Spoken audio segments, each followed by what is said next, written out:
cuando hacía mi programa en CNN, que esto fue durante el año, poco más del año que duró la pandemia, 2020 y parte del 2021, entrevisté a un gran periodista, que por cierto tiene un enorme bagaje literario y es conocido por su gran acervo cultural.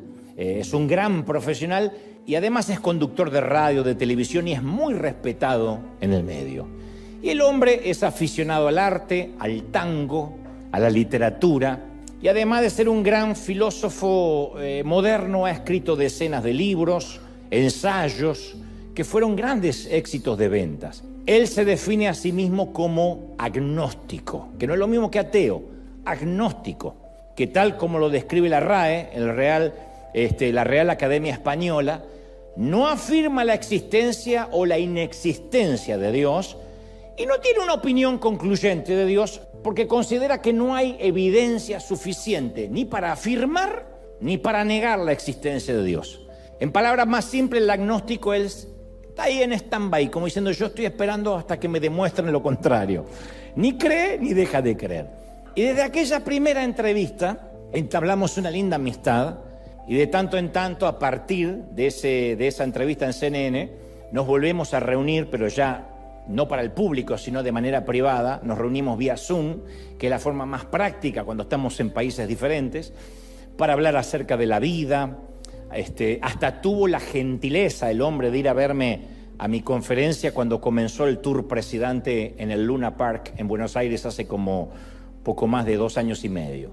Y aunque él afirma que casi está convencido que no existe Dios porque nadie se lo ha podido demostrar, hasta tanto, insisto, alguien lo convenza de lo contrario, tenemos entre ambos charlas muy apasionadas hablamos sobre Freud, sobre Marcial, Shakespeare, Wilde, Neruda, Benedetti, el gran Gabo, Gabriel García Márquez.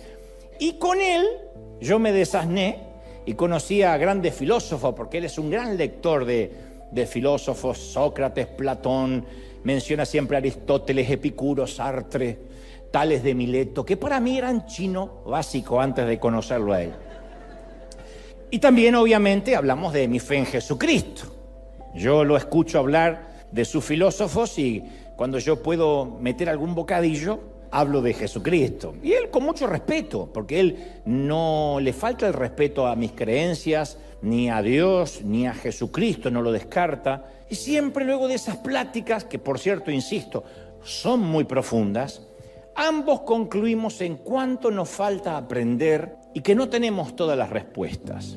De hecho, yo le dije, si tú que estudiaste tanto dices que no tiene todas las respuestas, ¿qué queda para mí? Me dices que no, ningún hombre tiene todas las respuestas. Y uno de los halagos que él suele hacerme con frecuencia es, me fascina hablar contigo o con vos, porque no tienes miedo de perder tu rinconcito de la verdad. No estás agazapado en tu verdad absoluta y siempre estás abierto a sostener un debate inteligente. Porque no cortamos la plática viendo quién tuvo más razón. O si yo lo pude convertir al cristianismo o si él me pudo convertir al ateísmo. No estamos en una puja de intelectualidad o de poder. Obviamente en términos académicos yo estoy mucho más limitado que mi amigo. Si yo le llego a contar un día que no terminé la escuela secundaria, se termina el Zoom. Pero él destaca mi valentía intelectual, así lo dice, para admitir mi ignorancia en muchas cosas. Él dice, hay que tener mucha valentía intelectual para decir, de esto no sé. Y especialmente proveniendo de un argentino, porque los argentinos sabemos todo. Un taxista argentino sabe lo que pasa en la NASA, siempre. Entonces, cuando este periodista y autor me hace preguntas, tengo que admitir que los cristianos no lo sabemos todo. No sé, le dije, no sé por qué hay niños con leucemia, no sé. O por qué Dios permitió la pandemia, o por qué Dios permite las guerras, o por qué si las suegras son tan buenas Dios no tiene una. No sé. Pero siempre le digo, pero sí conozco a aquel que conoce todas las respuestas. Yo sí conozco uno que conoce todas las respuestas. Yo no las tengo, pero conozco. Entonces, Dios no nos mandó a dar todas las respuestas. Pero solo quiero que ofrezcamos una relación con Dios por medio de Jesucristo, que es lo que intento siempre hacer cada vez que hablo con él. Le digo, mira, yo no sé todas las respuestas, pero te puedo conducir a aquel que sí las tiene. Y esa relación con Jesucristo es la respuesta a todas nuestras preguntas, que algunas las vamos a saber de este lado de la eternidad y otras las vamos a conocer del otro lado del sol. Pero durante años hemos estado ofreciendo lo que no debimos haber ofrecido nunca. ¿Qué es eso? Respuestas que no podemos dar. Y hemos dicho, por ejemplo, si estás enfermo es porque algo habrás hecho, tienes que confesar algo oculto, por eso esa enfermedad no se va. Eso es una respuesta torpe, porque yo he conocido gente muy piadosa, muy temerosa de Dios, que ha luchado o ha bregado con una enfermedad durante toda su vida, o confinado a una silla de ruedas, o en el peor de los casos a un tumor, a la diabetes, sujeto a diálisis, etc. Hemos dicho cosas, si no recibes el milagro es porque te falta orar con más fe, lo cual es otra torpeza, otra falacia, porque ¿cuánta gente ha orado con mucha fe, ha hecho todo lo que se supone que debe hacer y por alguna soberana razón no sana? Otros sí. Yo creo en la sanidad divina, pero hay otros que no, otros tantos que regresan frustrados a casa después de una noche de milagros, por ejemplo. Si a eso le agregamos que si no has recibido el milagro por tu falta de fe, encima le ponemos una dosis helada de culpa. Hemos dicho, si te va mal es porque dejaste de congregarte y saliste de la cobertura pastoral o apostólica. Entonces, tras que alguien se fue del redil, le agregamos el miedo de la maldición. Si no prosperas es porque no estás diezmando u ofrendando, por eso estás atado a la miseria, que no es toda la verdad. Y un buen día, un chinito se comió un murciélago aparentemente, se propagó un virus y quienes alegaban saber todas las respuestas se encerraron en su casa pidiendo prudencia porque esto era demasiado contagioso y porque ya no tenían todas las respuestas. No pudieron decir el COVID te agarra por falta de fe, te contagiaste de este virus porque no oraste lo suficiente, porque hay una virgencita oculta en el cajón. Se nos acabaron las respuestas. Obviamente yo no estoy juzgando la prudencia ni las asepsias sanitarias que en su momento todos estuvimos obligados a tomar. Pero fue decepcionante cuando la gente notó que quienes decían tener todas las respuestas, ahora también tenían muchas preguntas y por sobre todo muchísimo miedo. Entonces la gente decía, ¿y dónde están ahora los hacedores de milagros? ¿Dónde están ahora los que proclamaban que Dios hace cualquier milagro? Sí, hubo 2 o 3 reprendiendo el virus del COVID, pero el COVID duró lo que Dios permitió que dure. Y mi académico amigo, que además está muy decepcionado con la religión organizada, y no es un ignorante que le dijeron, que le contó una comadre, es un tipo que estudia, ha estudiado todas las religiones para compararlas. Me dijo una dolorosa frase que devino o que de alguna manera motivó el mensaje de hoy. Él me dijo, yo creería más en Dios si conociera un poco menos a alguno de sus seguidores. Mi problema no es con Dios. Y cuando habló de sus seguidores incluyó a todos, la Iglesia Católica, la Iglesia Protestante. Dijo, mi problema son algunos rabinos, algunos curas y algunos pastores. Y los filigreses, por supuesto, de cada grey, ¿no? Entonces en ese entonces me di cuenta que este gran periodista no está solo en su frustración, no está solo en su desencanto. Hay mucha gente que no quiere saber nada de Dios debido a que alguno de nosotros, cristianos, consciente o inconscientemente lo vacunamos contra ese mismo Dios que pregonamos. La religión vacuna a la gente contra Dios. Y como suelo explicar a menudo, y repito una vez más, las vacunas están hechas con el mismo virus atenuado al que se quiere combatir. Y ese anticuerpo recibe el nombre de inmunización. En palabras simples, para combatir el sarampión, nos dan una dosis pequeñísima de sarampión. Eso genera el anticuerpo. Entonces, cuando el ateo recibe una dosis exagerada de nuestras doctrinas y una dosis muy atenuada, muy pequeña de un Dios real, se inmuniza contra Dios. Va a la iglesia católica y no encuentra a Dios. Va a la iglesia evangélica y no encuentra a Dios.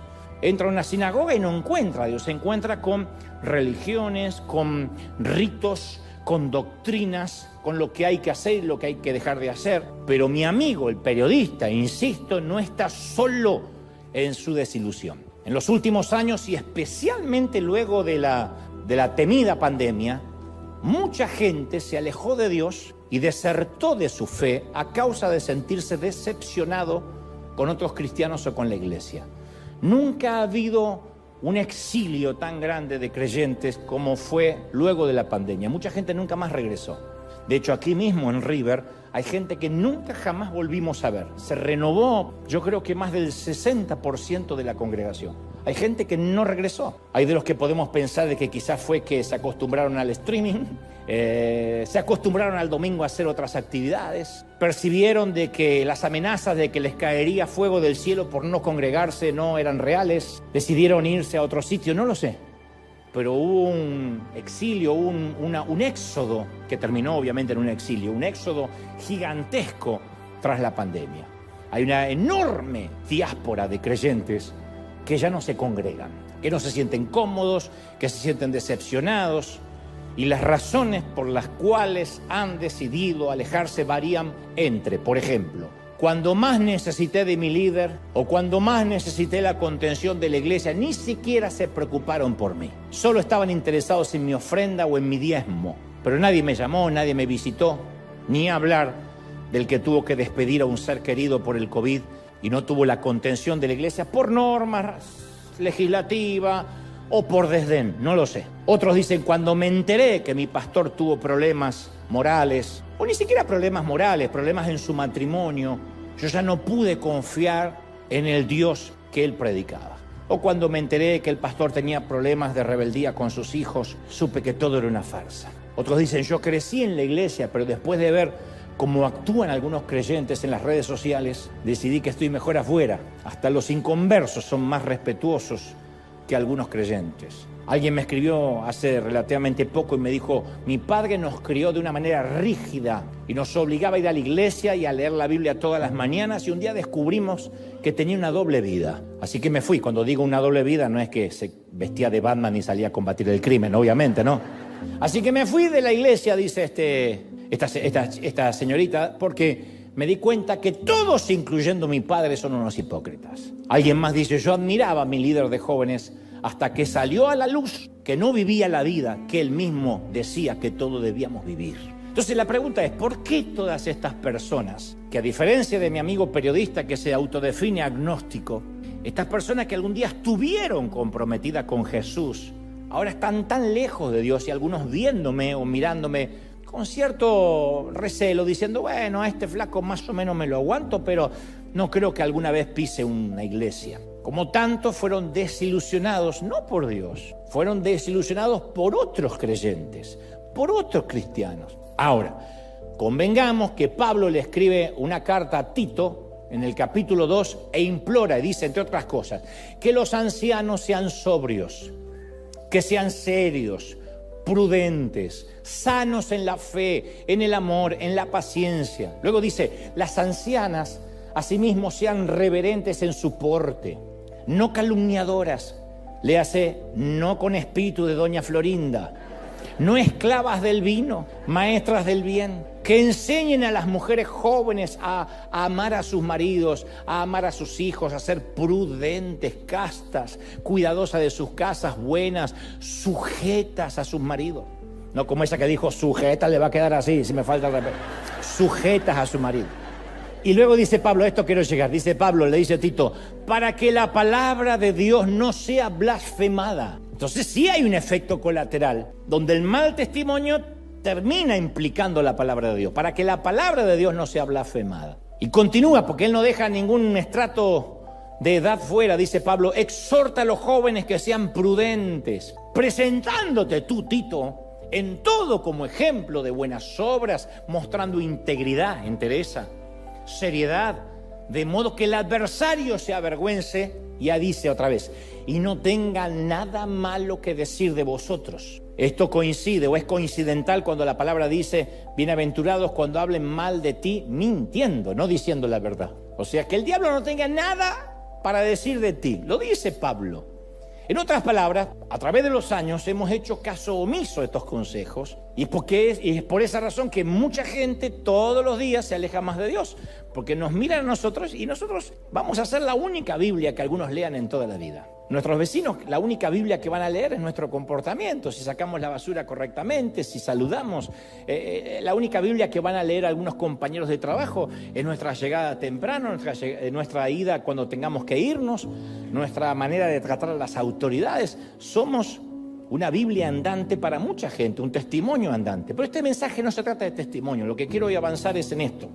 Tenemos que estar conscientes que en lugar de ser conocidos por nuestro amor, en esto conocerán que sois mis discípulos, que os améis unos a los otros, dijo el Señor. Así nos mandó, es un mandamiento. Tenemos que estar conscientes que en lugar de ser conocidos por nuestro amor, sus seguidores, hoy en día somos más conocidos por todo lo que odiamos, por todo lo que desaprobamos, por todo aquello a lo que nos oponemos, y nos conocen como críticos, segregacionistas, odiosos a veces. Es el común denominador. Esta no es una mentira del diablo. Esto es lo que hemos mostrado en los últimos años, y más con la pululación de las redes sociales. La red social es la punta del iceberg, es apenas lo que se ve, hay mucho más debajo. Jesús nos mandó a amar a nuestros enemigos, pero algunos creen que pecado es lo que se hace y no lo que se escribe. Hay gente que considera que pecado es todo aquello que tiene que ver con lo que hago y no con lo que escribo o digo. Tratando de buscar una explicación por qué hay tanta impunidad e inmunidad en las redes, donde tantos cristianos atacan con odio y sin piedad al que piensa diferente, con odio.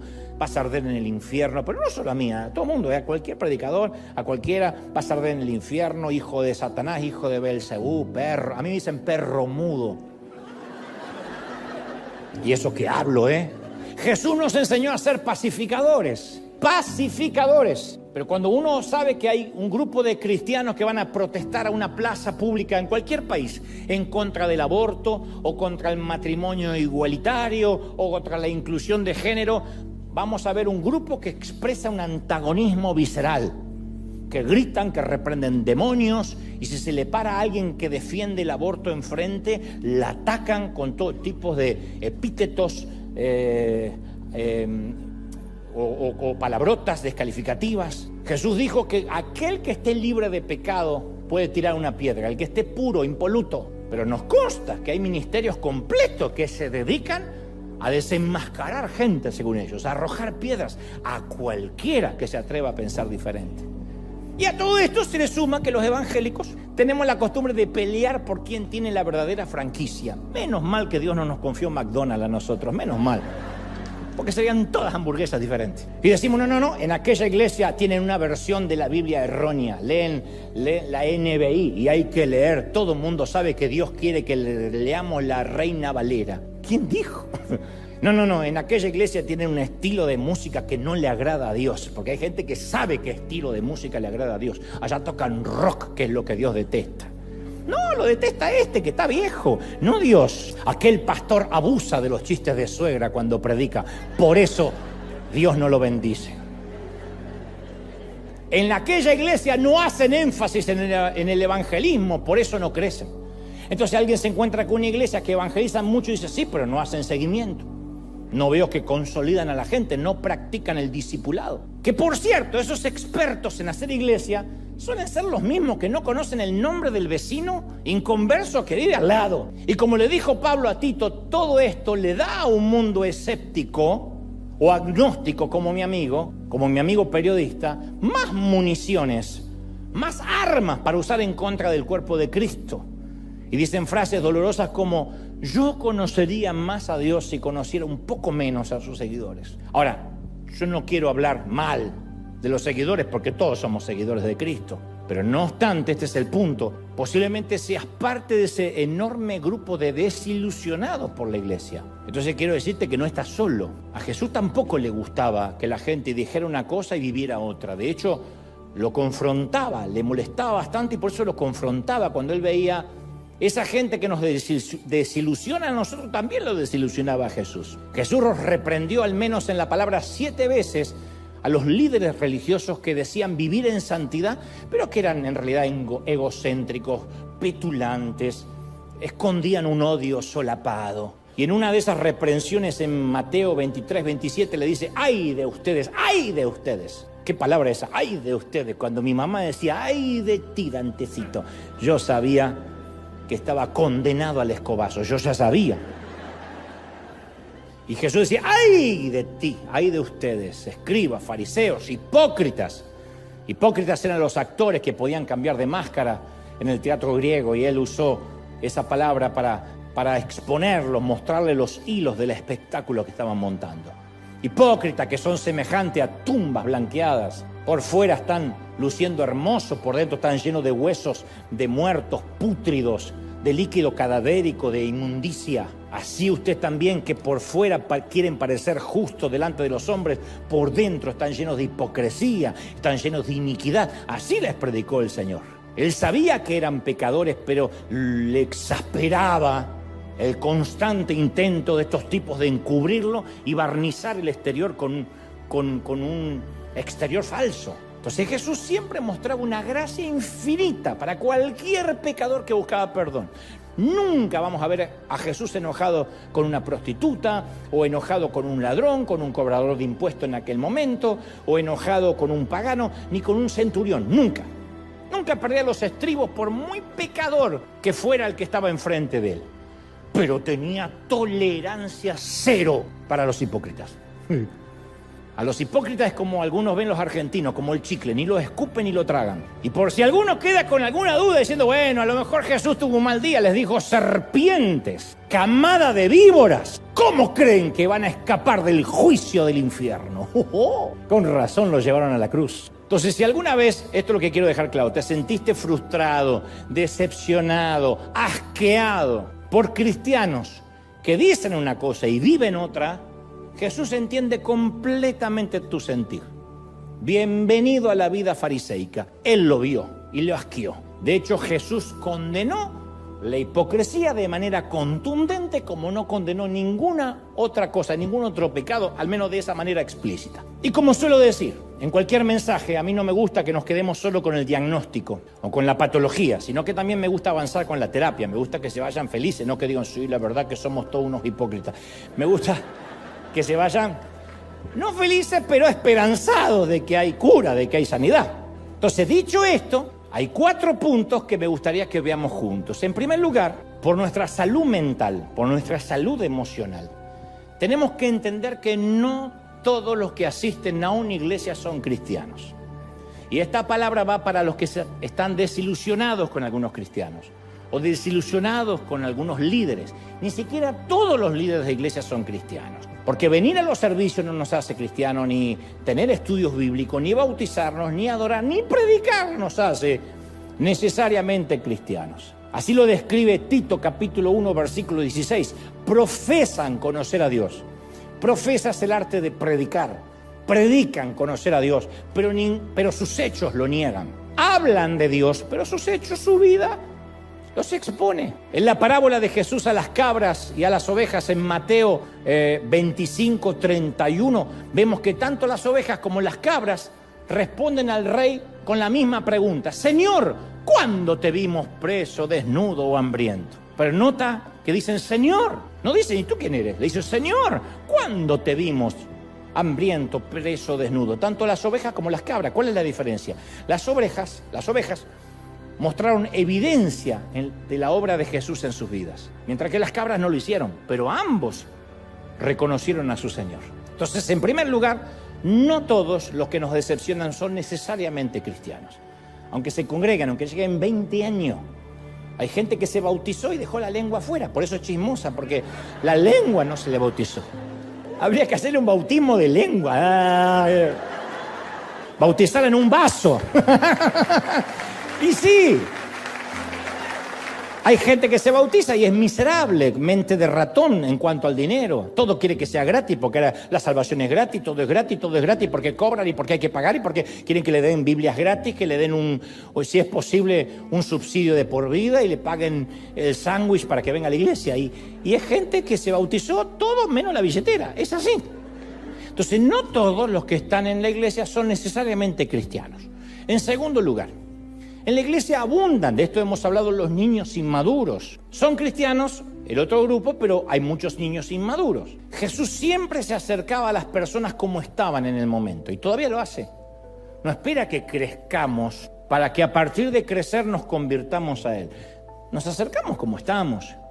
Y el escritor a los Hebreos, el capítulo 5, verso 13, afirma: porque todo aquel que toma leche no está acostumbrado a la palabra de justicia, porque es niño.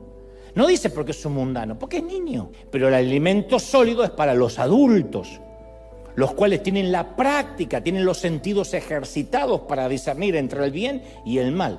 Esto da la pauta, dice el escritor a los Hebreos, de que hay adultos que no hay que decirle esto se puede, esto no se puede, esto edifica a Dios, esto no edifica a Dios, esto glorifica al cuerpo de Cristo, esto lo deshonra, porque ya son adultos. Y hay niños que hay que decirle todo porque son niños, todavía no tienen el discernimiento. Entonces, aunque la salvación es un evento único, la transformación es un viaje que dura toda la vida.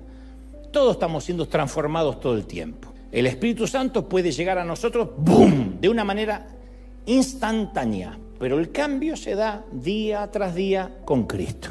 Algunos son niños, otros son adolescentes, otros son adultos. Como dice Pablo en 2 Corintios 3:18, somos cambiados de gloria en gloria en la misma imagen por el Espíritu Santo. De gloria en gloria. Hoy estamos un poquito más cambiados que ayer. Y el domingo que viene ni te digo lo cambiado que vas a estar. Porque vas a tener 7 días más de cambio. Es así. Entonces, mientras que algunos están madurando, otros viven también en un estado de anorexia, de raquitismo espiritual. Algunos ni toman leche, toman calostro. Que irónicamente, esos que toman leche, o calostro, que es la primera sustancia que la mamá segrega parecida a la leche para el bebé, esos que más critican, esos niños son los que más critican, suelen ser los más críticos, los más despiadados. Tengo base para esto. En defensa de ellos, tenemos que comprender de que detrás de cada crítica hostil siempre hay temas emocionales no resueltos. No hay una adultez sana detrás. Eso proviene de la inseguridad del infantilismo espiritual, la falta de desarrollo de la madurez. Es un patrón que no falla. Hasta el propio Sigmund Freud, lo hablábamos con este amigo periodista, definió esto como proyección, que es un mecanismo de defensa psicológico en el que una persona atribuye sus propios pensamientos, sus propios sentimientos, sus propios comportamientos a otra persona. No puede ver sus propios defectos y ve sus propios defectos reflejados en el otro. Y los estudios han demostrado que los más propensos a usar este mecanismo de defensa llamado proyección es la gente inmadura, o sea, los niños. Quienes critican son niños. El que es adulto en Cristo no tiene tiempo para criticar. Ya se dio cuenta de todo lo que le falta cambiar a él, como para andar mirando a otro. ¿Qué es la proyección? Bueno, un esposo se siente atraído por una extraña y entonces irónicamente le hace escenas de celo a su esposa. Que pobrecita ni se movió de la cocina. Pero como él se siente atraído a otra persona, proyecta en ella y se pone celoso. O al revés, una mujer puede hacerlo también. Un hombre se siente inseguro de su masculinidad y entonces se burla de cualquier hombre que le parece un poco afeminado. Proyecta en otro su peor miedo, para que no hagan chistes. Una mujer critica a su hija por interrumpirla mientras habla. Siempre me interrumpe, le dice a la hija, cuando es ella la que interrumpe a todo el mundo. Es la madre la que no deja hablar. Una amiga te acusa de que eres narcisista y de que todo pasa por ti, cuando ella es en realidad la que piensa que todo el universo gira a su alrededor. ¿No te causa gracia cuando alguien te dice, ay, qué narcisista eres? Dice, no tienes espejo, desgraciada, de verdad no te mira. En esa misma línea de pensamiento, siempre que un cristiano critica a alguien de manera despiadada, es porque inconscientemente se refleja en quien está criticando. El acusar al otro está tratando de esconder sus propias transgresiones. Siempre, no falla. Es psicológico y es espiritual. Muéstrame a un líder que se empeña en levantar la bandera de la moral, que siempre está levantando la bandera de la moral. No digo que no haya que predicar el buen testimonio, pero hay alguien siempre que está levantando la bandera de la moralidad, buscando el pecado mínimo en el otro, que generalmente expone a su propia familia como modelo de vida. Aprendan cómo es un matrimonio, así se crían los hijos. Y critica a quienes no siguen su ejemplo. Y tarde o temprano yo te voy a mostrar a un pequeño hombrecito que lucha o con pornografía oculta, o con adulterio, o con aún algo peor. Pero el recurso es dar vuelta a la tortilla y ver en el otro lo que no quiere ver en él. Esa es la raíz de la crítica destructiva. Esa es la razón por la que Jesús dijo en Lucas 6:41, ¿por qué miras la paja del ojo de tu hermano y no ves la viga que hay en el tuyo, cabezón? ¿Cómo puedes decirle a tu hermano, ay hermano, sácate la paja del ojo y no mirar la viga, la madera que tienes en el tuyo? Hipócrita, dijo Jesús, saca primero la viga de tu ojo y entonces vas a ver bien, en todo caso, para sacar la basurita del ojo de tu hermano. Ya Jesús hablaba de proyección mucho antes que Freud, mucho antes que cualquier psicólogo. No vas a mirar la basurita del otro cuando tienes un depósito de basura en el tuyo. Entonces, ninguno de nosotros estamos en condiciones de juzgar a nadie. Ninguno. No podemos juzgar a nadie. Cuidado cuando oras y dices, Señor, ¿dónde está tu justicia? Tú no quieres la justicia de Dios. Tú no quieres la equidad de Dios. No. Tú necesitas gracia como yo, no quieres justicia para el otro, porque si la justicia cae para todos, no habrá nadie el domingo que viene aquí, nadie. Entonces el trigo y la cizaña, dijo Jesús, crecen en el mismo campo. Y Jesús advirtió en Mateo 13:29, no sea que al recoger la cizaña arranquen el trigo junto a ella, no sea que en el afán de salir de cacería de brujas y desenmascarar a los falsos profetas estés tocando en ungido. Dejen que ambos crezcan juntos. Y cuando llegue el tiempo de la cosecha, dijo Jesús, diré a los segadores, recojan primero la cizaña, átenla en manojos y quémenla. El trigo, llévenlo a mi granero. Eso es algo que hace el Señor. El dueño del campo tiene la última palabra. Dios no nos puso aquí para decir quién va al cielo y quién va al infierno. El dueño del campo tiene la palabra, la última. ¿Sí? Entonces vamos a llegar al cielo y va a haber gente que nosotros no hubiésemos dejado entrar. Y vamos a ir al cielo y vamos a buscar gente que Dios no dejó entrar y que nosotros pensábamos que lo tenían comprado ya el lote allá arriba. Porque Él es el que conoce los corazones. Él no mira lo que el hombre mira. Y Él dice, ustedes no se ocupen de sacar la cizaña, no la saquen, no la saquen. Dejen que crezca junto cuando llegue el juicio final. Yo me encargo. O sea, Dios nunca nos mandó ni de FBI, ni de limpiadores de vida, ni de controladores, ni policías del pensamiento ajeno.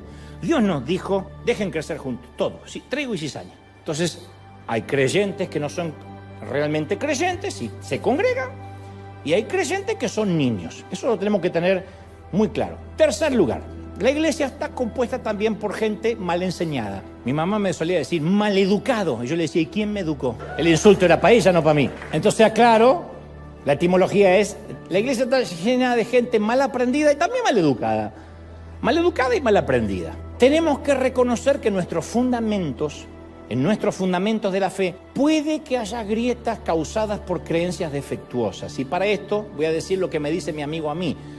Agradezco tu honestidad intelectual. Tenemos que reconocer que puede que tengamos creencias defectuosas. Ese es el tercer grupo. Hay mucha gente con creencias defectuosas. No lo hace por maldad. Y para ver esas creencias defectuosas en uno mismo, hace falta mucha valentía e, insisto, mucha humildad intelectual. Me decía hace un ratito, Camilo, ¿por qué es tan difícil desaprender? ¿Por qué aprender algo nuevo es fácil y desaprender lo que está mal? ¿Por qué nuestros padres dicen, no, yo no entiendo nada del control remoto, a mí no me venga con esas cosas raras y tenemos que hasta aprenderle la tele? Porque mi papá una vez se le puso HDM1 y no vio más tele. Fui un mes después y digo, ¿qué pasa? ¿Se rompió? Me apareció no sé qué virus tiene. Tenés que agarrar el input, que te recontra, dijo tu abuela. El input, HDM1, HDM2, HDM3, y acá está, ¿ves? Está la tele. No, muy complicado, dame uno que cambie de canal. ¿Por qué? Porque para reaprender tiene que matar el orgullo de lo que sabía ya no sirve. Tiene mucho que ver con el ego. Entonces hay que reconocer que no todo lo que nos enseñaron es perfecto. Quizás nuestros primeros pasos en la fe, esto va para los que están desilusionados con la iglesia. Quizás nuestros primeros pasos en la fe fueron en una congregación de pensamiento positivo, donde nadie nos entrenó para la vida real. Y al principio eso es lindo, porque uno entra a la iglesia y te dice, reclama las promesas, agárrate una promesa de acá, ahora empodérate, una palabra está gravitando, a bien quien la atrapa y pasen al altar y reciba, empodérense. Al principio siente que entraste en Marvel, te sientes un superhéroe, pero no te entrenaron para la vida real. Y esos fueron tus inicios, así se fundamentó tu fe. Después te chocaste contra la vida real y dijeron, me timaron. O tal vez crecimos en una congregación que se hizo énfasis mucho en lo emocional. Hay gente que sus primeros pasos en Cristo eran las emociones. Sienta la presencia de Dios. ¿Qué pasa que no siente la presencia de Dios? Reciba el fuego. Y hay gente que no se prende.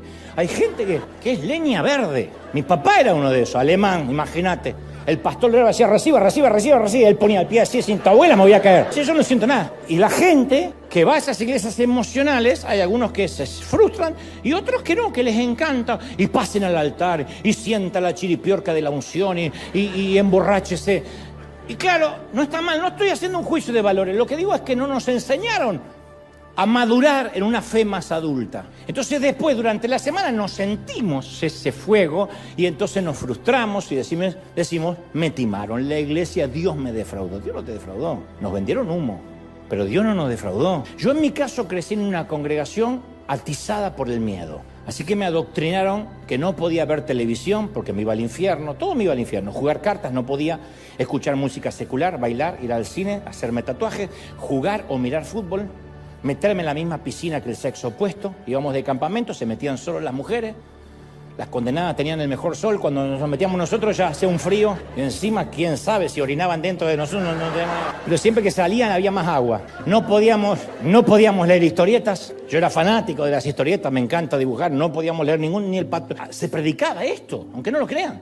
Dios me muestra que alguien oculta un pato Donald debajo de la cama. Así no podíamos ver los Teletubbies, los pitufos, porque salimos a buscar qué era lo diabólico, que los Teletubbies representaban no sé qué, que cuidado con los pitufos, que son 12 pitufos y una pitufa sola. Orgía seguro. Y a las mujeres les iba mucho peor, porque a las mujeres se las cosificaba como las mujeres en la iglesia donde yo crecí eran un simple objeto de pecado. No podían usar pantalones, no podían depilarse, maquillarse, cortarse el cabello, usar blusas ajustadas menos. Nada que tentara a los santos hombres de la congregación. Me entregué a Cristo, decía la hermana, aféese a partir de ahora, porque usted puede ser una tentación con patas. Así era. Por la gracia de Dios y por mi honestidad intelectual, llegué a un punto en que yo no podía seguir creyendo lo que siempre había creído.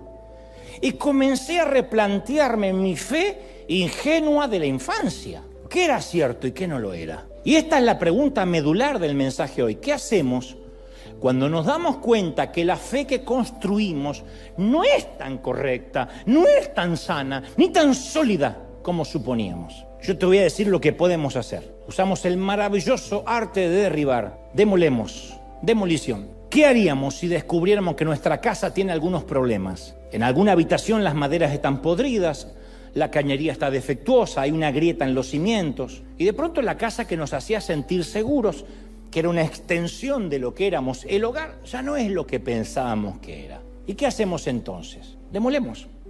No toda la casa, pero la parte que hay que demoler para reedificar. Volver a empezar no es fracasar. Volver a empezar no es qué pérdida de tiempo, no.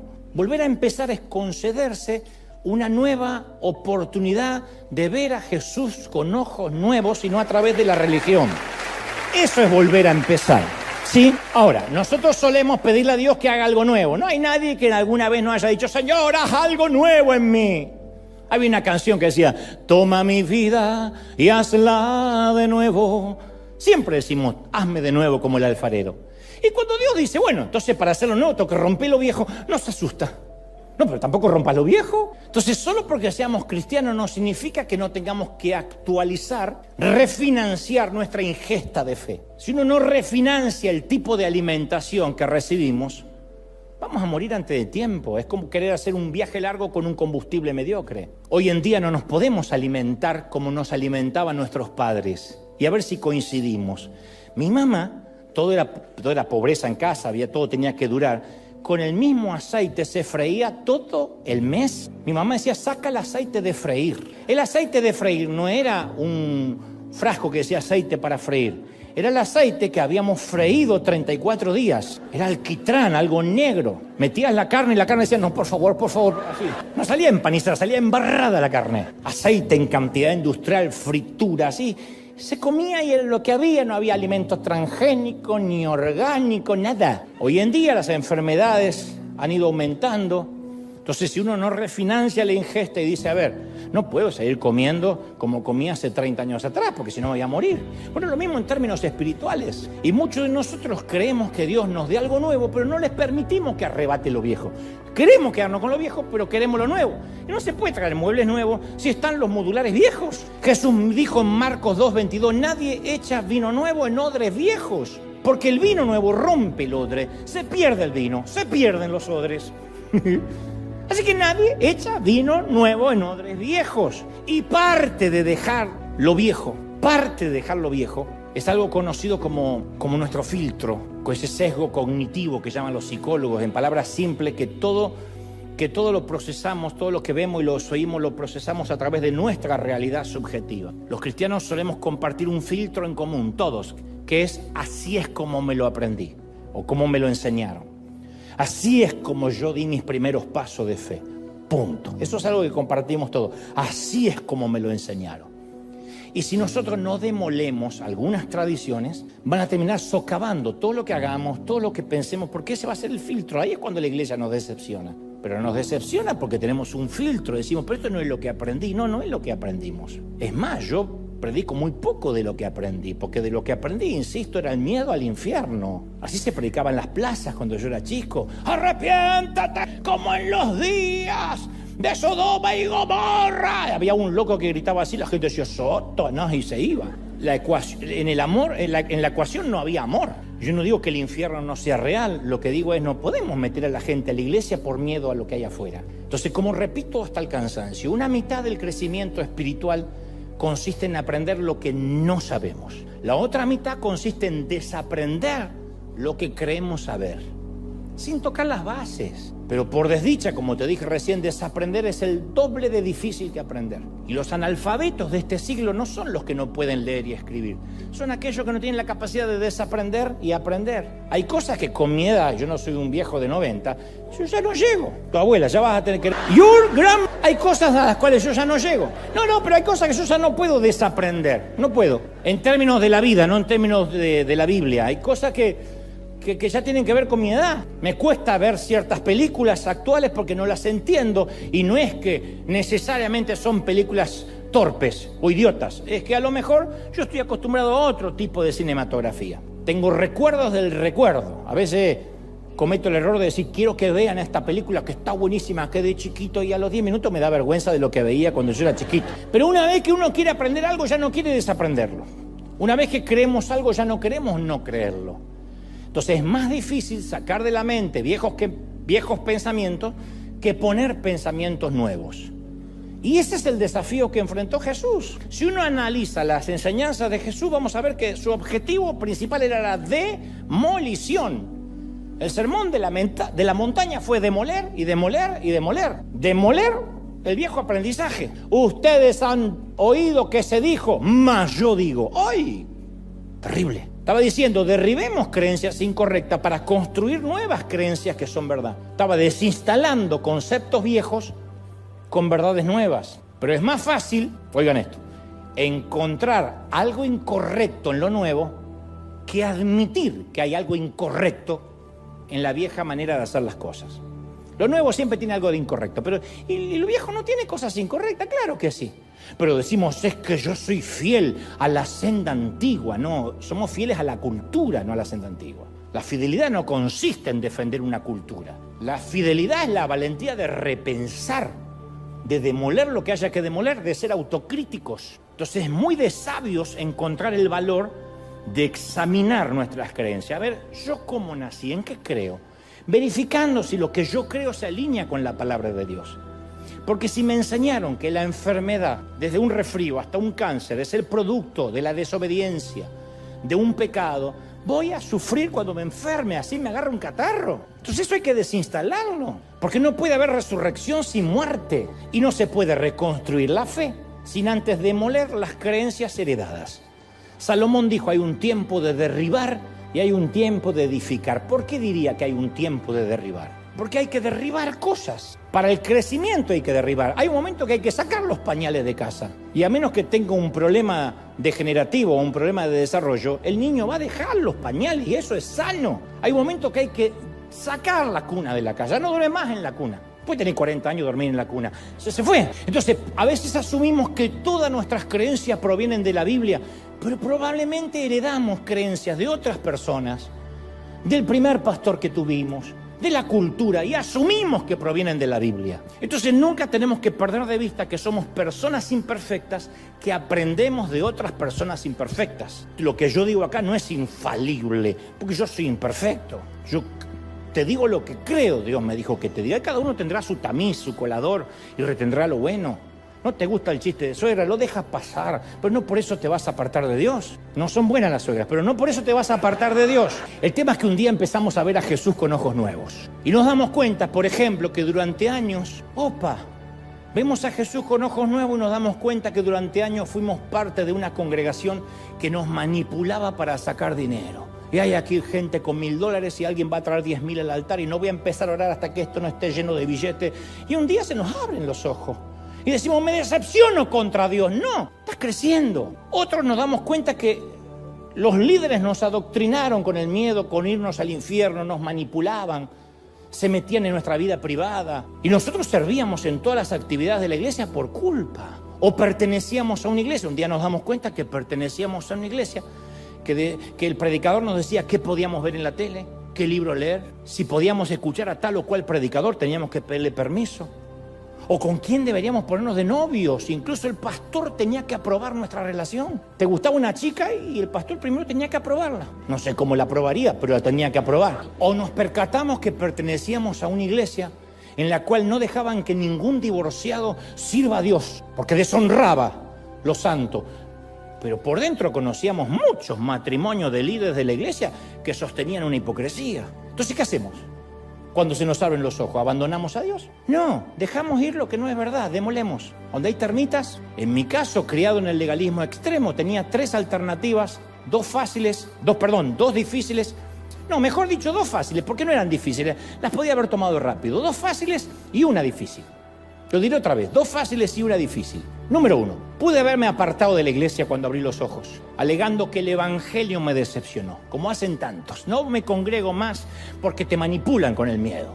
Eso es lo que pude haber hecho, era fácil. Número 2, pude haberme transformado en un líder resentido. Y hoy sería uno de esos predicadores que arrojan veneno desde el púlpito y mandan a la gente al infierno, porque así es como crecí y así es como enseño.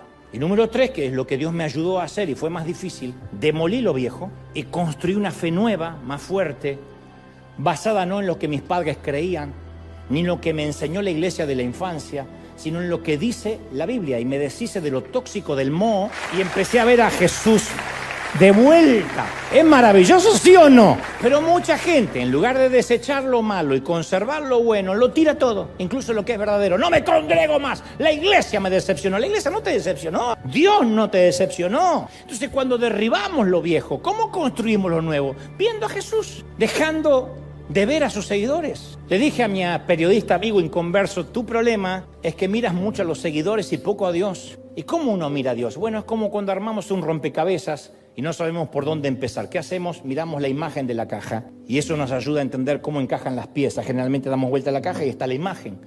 Jesús es la imagen de la caja y a través de él entendemos todo lo que hay en la Biblia y vamos encajando las piezas. En Juan 14:8, Felipe le dijo, Señor, muéstranos al Padre y quedaremos felices.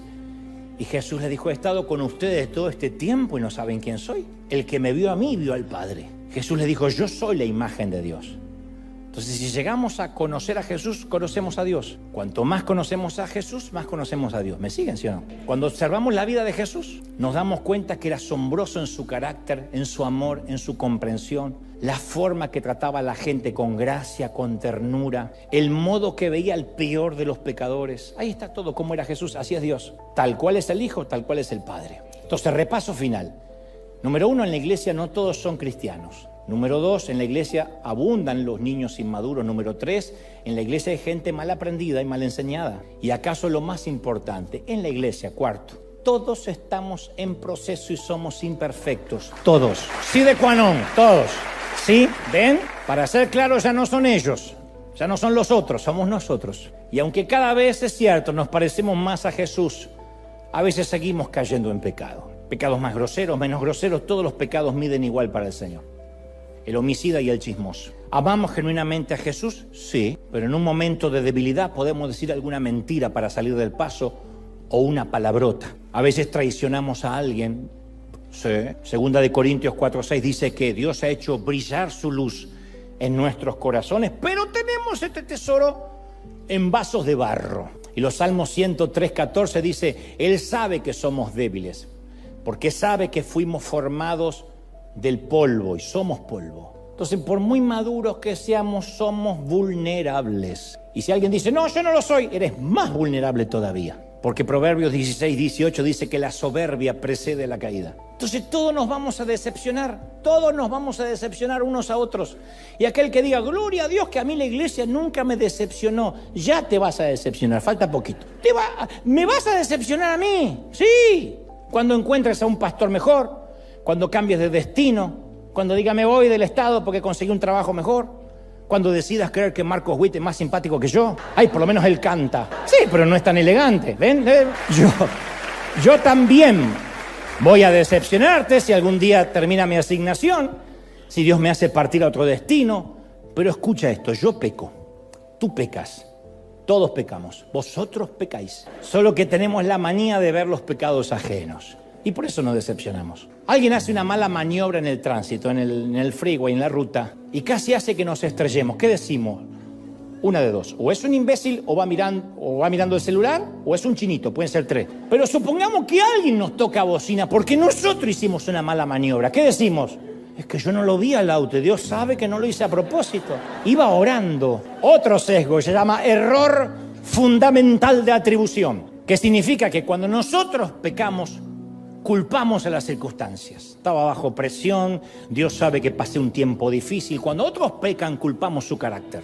Hipócritas, le decimos. Entonces somos rápidos para señalar a otros de hipocresía. Pero cuando justificamos nuestros errores, mientras condenamos el carácter de otros, ¿eso no nos hace hipócritas? ¿No nos convierte también en grandes hipócritas? Y entonces el Señor nos diría, camada de víboras, legión de serpientes. Todos pecamos y herimos a la gente. Yo hiero a la gente, tú hieres a la gente. Todo lo hacemos porque somos iguales. Y si nos ofendemos por el pecado de otro que nos decepcionó, es porque olvidamos que es polvo, al igual que nosotros. Hechos 13:50, que los judíos instigaron a las mujeres piadosas, distinguidas, a los hombres prominentes de la ciudad para provocar una persecución contra Pablo y Bernabé, y los expulsaron de la comarca. ¿Qué hicieron Pablo y Bernabé? ¿Abandonaron la fe? ¡Ay, me decepcionó la iglesia!, dijeron. Ya no me congrego porque la iglesia me decepcionó. Si se hubiesen centrado en la ofensa, se habrían frustrado. Durante todos estos años yo descubrí que quienes me decepcionan son las personas, Dios nunca. Una vasija de barro es la que me decepciona. Me decepciona alguien imperfecto como yo. Yo poseo dos cualidades que hacen que la gente que no esté dispuesta a conocer mi corazón me odie de inmediato, así, a primera vista. Número 1, soy argentino. Por lo tanto, debo ser un soberbio y un altanero. Punto.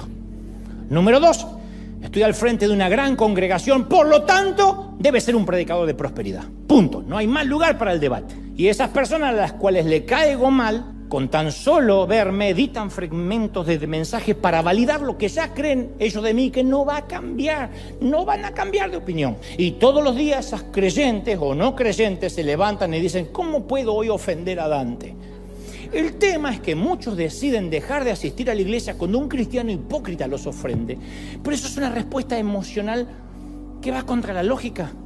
No hacemos eso en los restaurantes. ¿Te imaginas que te sirven una mala comida y dices, ya está, no como nunca más en mi vida? ¿Dejaríamos de alimentarnos porque tuvimos una o dos o tres malas experiencias? De la misma manera no podemos rechazar todas las iglesias porque tuvimos una mala experiencia en una o dos, ni rechazar a Dios por unos pocos cristianos que fallan, que tal vez ni sean cristianos en realidad. No es justo juzgar a la iglesia por una sola, y mucho menos, y es más injusto juzgar a Jesús por alguno de sus seguidores. Entonces, si metemos a todos en la misma bolsa, eso nos va a terminar alejando de Jesús, y no es justo para nosotros porque necesitamos a Jesús desesperadamente. Entonces, si la iglesia nos decepcionó, ¿qué hacemos? Lo mismo que hicieron Pablo y Bernabé. Ellos decidieron, no vamos a dejar que los pecados de otros nos alejen de la bondad de Dios. Dios no los defraudó, la gente los defraudó. Y todos somos polvo. Y Hechos 13:51 dice, sacudieron el polvo de sus pies como advertencia de que se iban de ahí y se fueron llenos de gozo del Espíritu Santo. Se sacudieron el polvo. Punto final. Yo no estoy minimizando el hecho de que te hayan lastimado. Puede que eso te haya hecho retroceder muchos casilleros. Puede que te haya costado muchos años, que te haya robado la inocencia, que te haya causado profundo dolor. La gente puede ser muy cruel. El dolor puede ser insoportable. Pero Dios quiere que sigas adelante y mejores. Hoy mismo tenemos que sacudirnos el polvo de lo que haya pasado. Yo entiendo que si te han maltratado, traicionado, un líder abusó, vas a necesitar mucha oración, luego sacudirte otro poco. Tal vez terapia y luego sacudirte otro poco. Tal vez orar más, consejería, introspección y sacudirte otro poco. No es fácil, pero en algún momento, por tu bien, tienes que quitártelo de encima. Encontrar la capacidad de perdonar y dejar ir. Y como Pablo y Bernabé, seguir adelante lleno de alegría del Espíritu Santo. Esa iglesia y ese pastor que te falló no son Jesús. Y debes saber que yo no digo esto a la ligera. Yo me tengo que sacudir algo toda la semana. Yo entiendo que la mayor queja contra la iglesia es que está llena de personas hipócritas y de fariseos con mente cerrada. Yo quiero creer que eso no es cierto. Pero las peores heridas que he experimentado han venido de personas hipócritas y fariseos con mente cerrada. Por eso te entiendo. Y quiero decirte, si alguna vez fuiste herido por la iglesia o alguien hipócrita que asiste a ella, lo lamento. I'm so sorry. Lo siento porque la gente que viene a la iglesia no actúa siempre correctamente. Algunas personas vienen a la iglesia, dicen una cosa y viven otra. Eso ha sido desde el principio de los tiempos. Algunos líderes abusan de su poder y manipulan. Algunos cristianos pueden ser arrogantes, duros, hipócritas, poco amables, faltos de amor. Es decepcionante porque eso no representa a Jesús. Eso no honra a Dios y no hay excusa para ello. I'm sorry, lo lamento. De verdad lamento que alguien que dijo ser cristiano te haya causado tanto dolor. Y en total transparencia como pastor o como líder, a veces pierdo la paciencia y también caigo en el orgullo. También a veces puedo ser crítico y juzgador. A veces me enfoco más en tener razón que mostrar amor. Y cuando eso sucede, hiero a la gente y lo lamento, perdón. Pero yo voy a preguntarte algo. Si fuiste lastimado por la gente y eso te llevó a perder tu fe en Jesús, ¿no es posible que tu fe estuviera puesto en la gente en lugar de haber sido puesta en Jesús? ¿No será que confiaste más en una persona imperfecta en lugar de confiar en un Salvador perfecto? Yo puedo animarte hoy a que pongas tus ojos en Jesús y nunca te va a decepcionar. Las personas pueden fallarte, Jesús no, nunca, jamás. Te puedo alentar a leer los evangelios con ojos nuevos y observar la vida. No mires a los hipócritas ni a la gente, mira a Jesús. Observa cómo vivió, cómo amó, cómo Jesús confrontó la hipocresía que le molestaba tanto como a ti, la tuya y la de los otros. Mira cómo mostró compasión por los más humildes, por los rechazados, cómo defendía a los maltratados, a los oprimidos, a las viudas, a los pobres. Mira cómo Jesús miraba a las personas rechazadas por la religión y se sentían atraídas hacia Él. Mira cómo los pecadores y quebrantados querían estar con Él. Entonces yo puedo animarte a que vuelvas a Jesús y que hoy puedas demoler todo lo que la gente te ha causado. Después de todo son humanos, hechos de polvo como tú y como yo. Y creo que diré esto otra vez. Dios no es demócrata ni republicano. Jesús no es católico, ni metodista, ni bautista, ni luterano, ni reformado, ni anglicano, ni adventista y pentecostal tampoco. Jesús no es de la Asamblea de Dios ni de la Cuadrangular. Y esto va a incomodar la teología de muchos y los va a decepcionar, y me alegro. Dios no se parece a los evangélicos y tampoco es evangélico. Dios nunca decepciona. Dios nunca decepciona. Dale un aplauso al Señor de señores y al Rey de Reyes.